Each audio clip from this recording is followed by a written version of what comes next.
네, 시선집중 3부의 문을 열겠습니다. 2019년 4월에 윤석열 후보 부친과 화천대유 대주주 김만배 씨의 누나 사이에 부동산 거래가 있었던 사실이 공개가 됐습니다. 어떻게 이런 우연이 있을 수 있느냐? 이게 혹시 윤석열 후보와 김만배 씨 간에 무슨 관계가 있는 거 아니냐? 이런 의혹의 눈길이 그 다음에 따라붙었는데요. 자, 이에 대해서 지금부터 두 사람의 이야기를 차례로 들어보는 시간 마련하겠습니다. 먼저 열린민주당의 김의겸 의원 전화로 만나보는데요. 김의겸 의원은 어제 페이스북에 글을 올려서 윤석열 후보와 김만배 씨가 서로 형 동생하는 사이다 이렇게 주장한 바가 있습니다. 그 구체적인 근거 들어보도록 하겠습니다. 나와 계시죠? 네. 네. 일단 이렇게 그 형 동생하는 사이라고 보신 근거부터 좀 말씀해 주시겠습니까?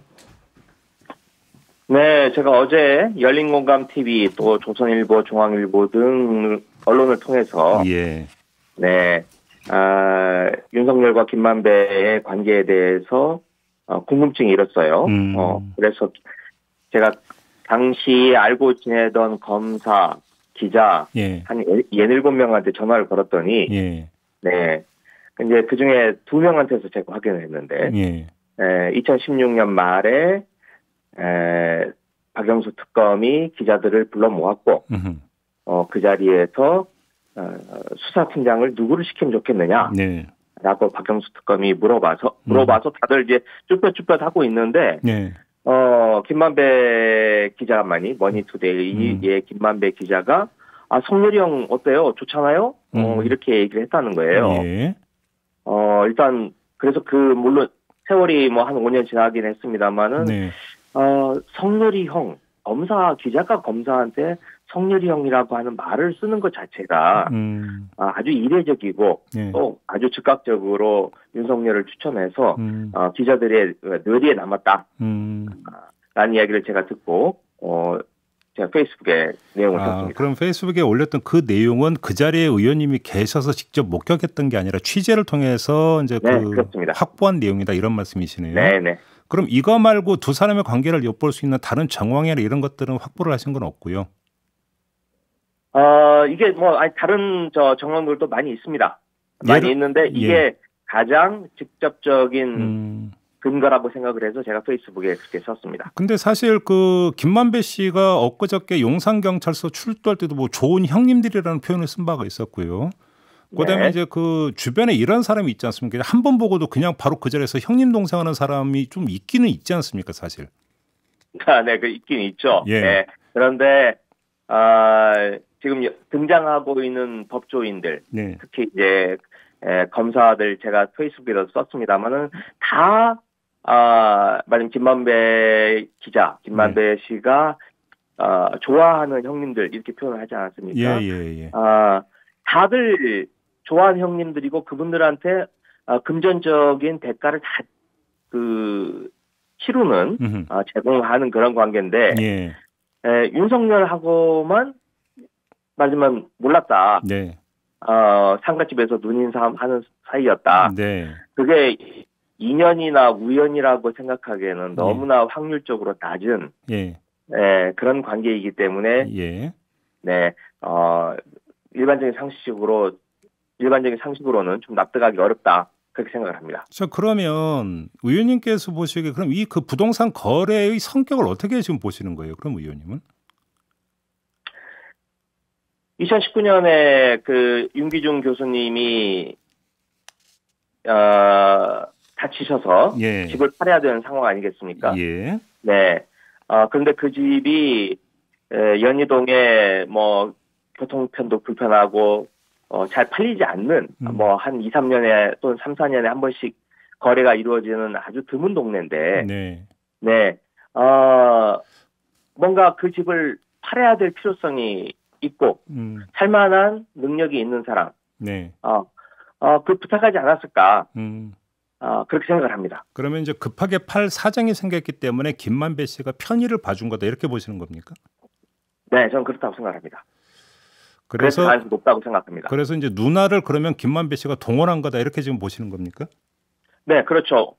김만배 씨 누나 제가 직접 조사를 하지 않았지만 언론을 통해서 나타난 것만 봐도 지금 그 누나가 수천억의 재산을 가지고 있는 분이에요. 네. 목동에 뭐 아파트, 상가, 그리고 뭐 성수동에 뭐 10층짜리 빌딩, 뭐 수원에도 뭐 이런 그 여러 가지 부동산을 가지고 있는 재산가인데, 네.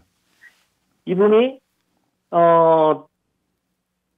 담보를 잡혀가면서까지 네네. 은행돈을 빌려가면서까지 그 집을 사는 겁니다. 예. 그리고 이상하지 않습니까? 이게 뭐냐면 4월에 소유권부터 이전을 해요. 예. 그리고 5월에 중도금 치르고 그다음에 7월에 잔금을 치릅니다. 예. 그런데 소유권은 4월에 먼저 이전을 합니다. 음흠. 저는 그런 잔금까지 치른 뒤에 소유권을 이전하는 거지, 등기부에. 예.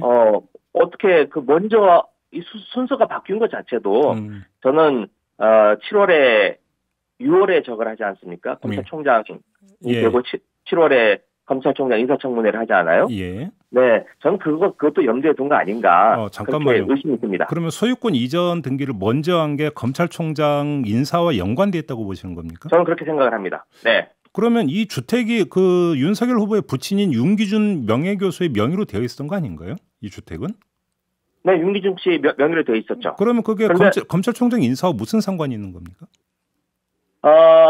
서울중앙지검장 시절에는 예. 이 윤기중 씨 아버님을 자신의 부친으로서 예. 독립생계가 아닌 예. 공동생계로서 그 등기부에 재산 공개를 할 때 예. 올렸었어요. 예. 그러니까 검찰총장 말 청문회를 한다면 예. 이 아버님의 재산 문제에 대해서도 제출해야 될 의무가 있었던 거죠. 예. 근데 그래서 이제 이거를 소유권 이전 등기를 하면은 그거를 신고를 안 해도 되기 때문에 이제 사전에 털어버렸다 이런 취지의 말씀이신 것 같은데. 아니요. 소유권이 문제가 아니고. 예.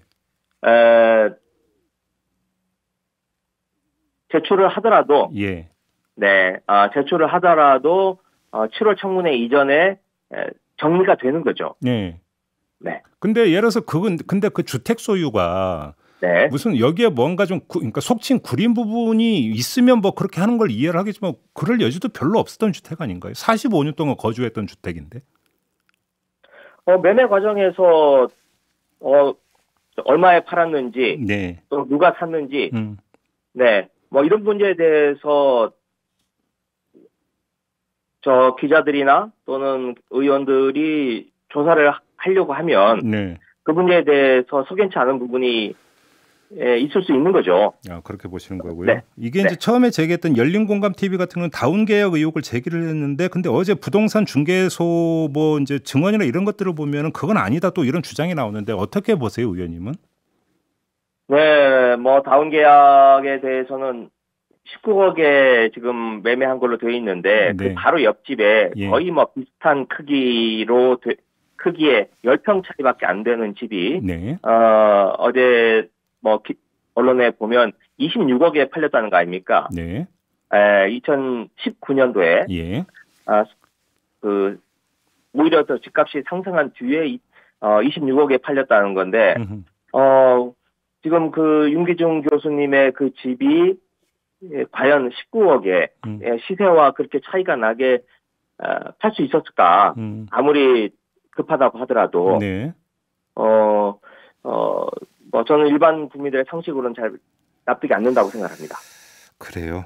자, 네. 조금 전에 이제 이 부동산 거래에 이제 그 주인공으로 등장한 김만배 씨의 누나가 상당한 자산가임에도 불구하고 대출을 받았다는 점을 지적을 하셨잖아요. 네. 거기에는 그럼 특별한 이유가 뭐가 있다고 보시는 겁니까? 갑자기 사야 될 필요성이 있는 거죠.